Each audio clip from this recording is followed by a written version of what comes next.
दोस्तों नमस्कार। मैं हूं आशीष और आप देख रहे हैं हमारा यूट्यूब चैनल विचार मंच।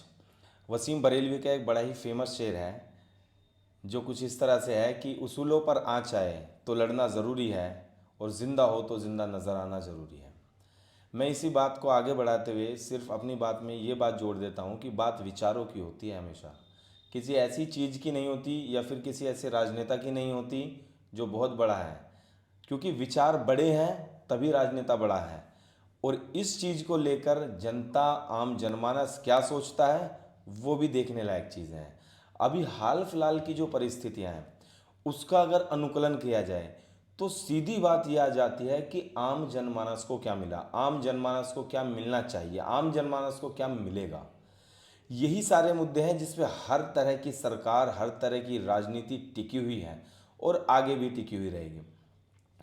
बहुत से लोग इस बात को लेके कभी कभी चिंतित रहते हैं, हर तरह के लाइक माइंडेड लोग हैं और विचारधारा इस चीज़ को हमेशा अपने पक्ष में रखती है। भले ही हम कुछ भी सोच लें, कुछ भी बखान कर लें, लेकिन एक व्यक्ति का व्यक्तित्व किसी भी विचारधारा से बड़ा नहीं हो सकता जब तक कि वो उस चीज़ को, हाँ इसमें ये बात हम जोड़ सकते हैं कि विचारों की एक ऐसी माला जो सकारात्मकता को बल देती हो, वो व्यक्ति अपने व्यक्तित्व को और निखार सकता है उस सकारात्मकता को अपने साथ आत्मसात करके। यहां बात हो रही है अभी किसी एक राजनीति की, और वो कैसी राजनीति है जो जनता का भला कर सकती है। हाल फिलहाल की परिस्थिति क्या है, बहुत से लोग इस चीज़ से नज़र चुरा लेते हैं या बोलने से डरते हैं या बचते हैं, लेकिन जिस तरह से अभी की स्थितियां, जो परिस्थितियां हैं, जो आगे की परिस्थितियां बनेंगी, भविष्य क्या होगा, तो उस चीज़ को हम इस तरह से आंक सकते हैं कि अभी जो दौर है क्या वही दौर आगे रहेगा। ऐसा ज़रूरी तो नहीं है, लेकिन हाल फिलहाल में जो अभी किसी भी चीज़ को अगर हम बदलाव चाहते हैं, और बदलाव सिर्फ एक ही चीज़ से आ सकता है और वो है लोकतंत्र में वोट के अधिकार से। अधिकार बहुत सारे हैं व्यक्ति के पास, और उन अधिकारों को अगर हम आत्मसात करते हैं तो उसमें पहली कड़ी जुड़ती है वोट देने का अधिकार, जिससे हम लोकतंत्र की परिकाष्ठा और परिभाषा को स्थापित कर सकते हैं। बात राजनीति की हो रही है तो सीधी सीधी बात देश के सबसे शीर्ष नेता की भी होगी या विपक्ष के नेताओं की भी होगी, क्योंकि हर एक व्यक्ति भारत की सरजमी से संबंधित है, जुड़ा हुआ है। वो जो भी करेगा अच्छा या बुरा, वो इस धरती के अपने अनुकूलन के हिसाब से, अपनी परिकाष्ठा के हिसाब से या फिर अपने विचार के हिसाब से ही करेगा।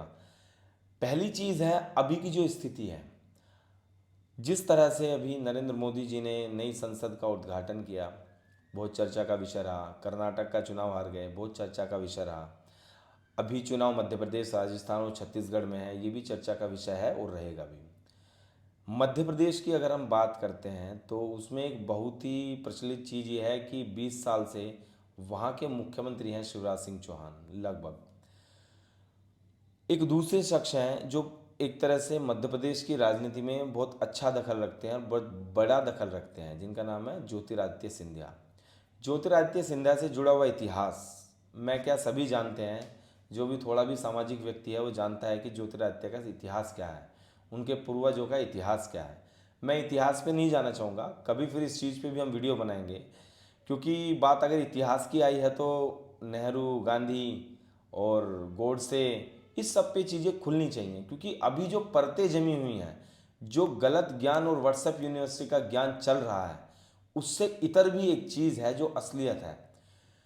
अगर बात हम ज्योतिरादित्य की सिंधिया की कर रहे हैं तो उनकी बात में ये है कि उनकी संपत्ति क्या है, उनकी वैचारिक विचारधारा क्या है, या फिर उनका राजनीति में क्या दखल है, क्या कर सकते हैं। बीजेपी का जो आदमी है वो भी कहीं ना कहीं इस बात से संतुष्ट नहीं है, क्योंकि जिस व्यक्ति का वो विरोध करते थे 20 साल से, 30 साल से, आज उसी के साथ खड़ा होना पड़ रहा है।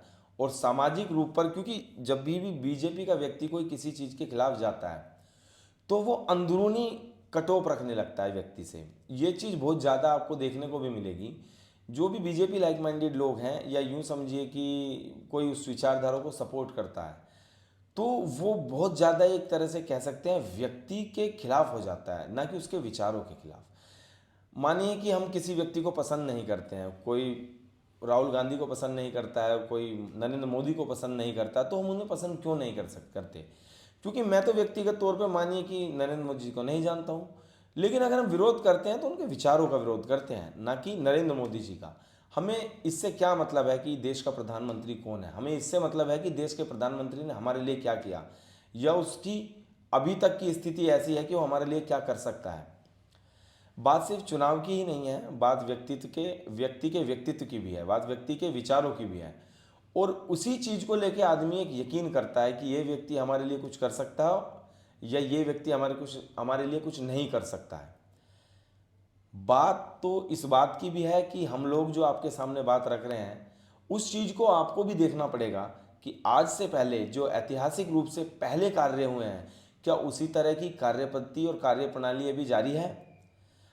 इस चीज़ का अनुकूलन आप करिए, ये हम आपके ऊपर छोड़ते हैं। लेकिन अगर ये बात उठती है कि 2014 के बाद से और अब तक, या 2004 से लेके 14 तक, या 2004 से पहले, या 1992, 1971, या 1950 से 1947, या उससे भी पहले का दौर, जब 1920 की बात हो, जब 1905 की बात हो, बंगाल विभाजन तक की हम बात कर रहे हैं, किस किस की सरकारें रहीं, कैसे रहीं, ये सारी बातें हम अलग अलग अपने हिस्सों में वीडियोस में आपको बताएंगे। लेकिन उस चीज़ से पहले आप ये जानिए कि अभी का दौर क्या है, क्या लोकतंत्र बच रहा है, क्या लोकतंत्र की ऐसी स्थिति है कि हम उस चीज़ को सिर्फ इस रूप में ही मान लें कि इसके बाद कुछ नहीं है? क्या हम इस चीज़ को लेके भी समझ लें कि विपक्ष कुछ नहीं है? क्या विपक्ष कुछ करेगा? अगर हालिया स्थिति देखी जाए तो विपक्ष कहीं ना कहीं इस चीज़ को लेके कार्य कर भी रहा है। परंतु अब बात आती है नरेंद्र मोदी जी की, जो हमारे देश के प्रधानमंत्री हैं और बड़े ही एक तरह से यशस्वी प्रधानमंत्री हैं। लेकिन क्या सिर्फ सड़कों पे पैसा लगाने से विकास की परिकाष्ठा पूर्ण हो जाती है? और सड़कें भी कौन सी, कितने किलोमीटर की? वो सड़कें जो पहले से थी उनका रेनोवेशन होना। जाहिर सी बात है, जब आज का दौर है, पहले के दौर से और अब के दौर में फ़र्क है। एजुकेटेड लोग हैं, पढ़े लिखे लोग हैं, और इस चीज़ में आप देख रहे होंगे कि जब से मोदी जी ने जीएसटी का फॉर्मेशन दिया है, उसके बाद टैक्स पेयर बढ़े हैं, तो आदमी कहीं ना कहीं टैक्स भी पे कर रहा है ज़्यादा मोदी जी के अनुसार। लेकिन अब क्या उस चीज़ का पैसा अगर नाली खड़ंजे सड़क में लगेगा तो कोई बहुत बड़ी चीज़ कर दे रही है सरकार? जनता के लिए सरकार ने कैसे कैसे सामाजिक कार्य किए हैं, जिनमें विद्यार्थियों के क्षेत्र में क्या किया है, प्रोफेशनल्स, डॉक्टर, इंजीनियर, या फिर मान के चलिए एडवोकेट्स के लिए क्या किया है, कृषि के क्षेत्र में क्या कोई ऐसे रिफॉर्म किए हैं कि किसान खुशहाल है?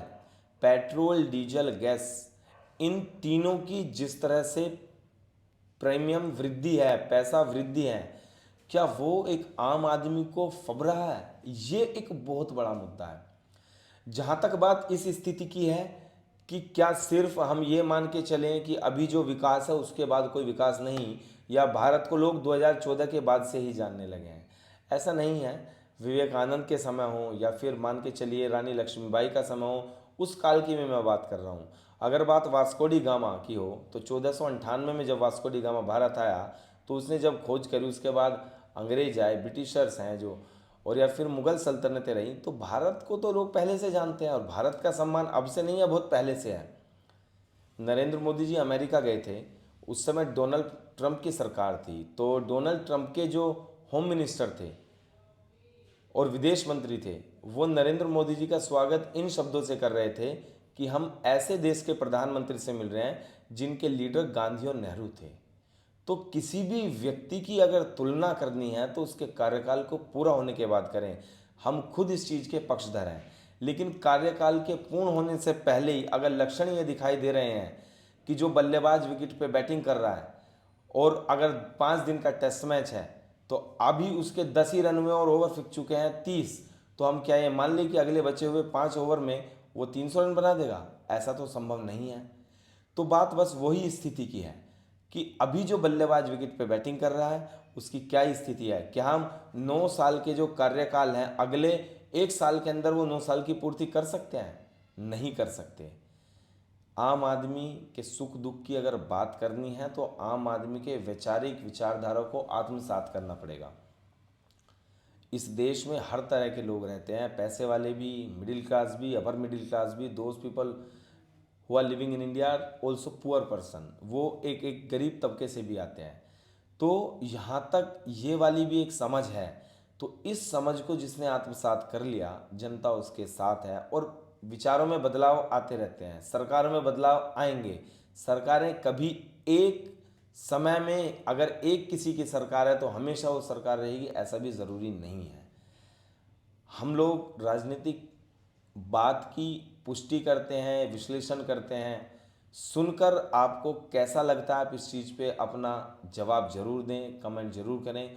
और अगर आपको लगता है कि ये वीडियो कहीं ना कहीं थोड़ा भी समाज को सुधारने में काम आ सकती है, या अगर इस चीज़ को आत्मसात कर लिया जाए कि हाँ, समाज सुधारने में हर एक व्यक्ति की अपनी महती भूमिका है, तो आप इस वीडियो को शेयर कर सकते हैं, लाइक कर सकते हैं और सब्सक्राइब कर सकते हैं।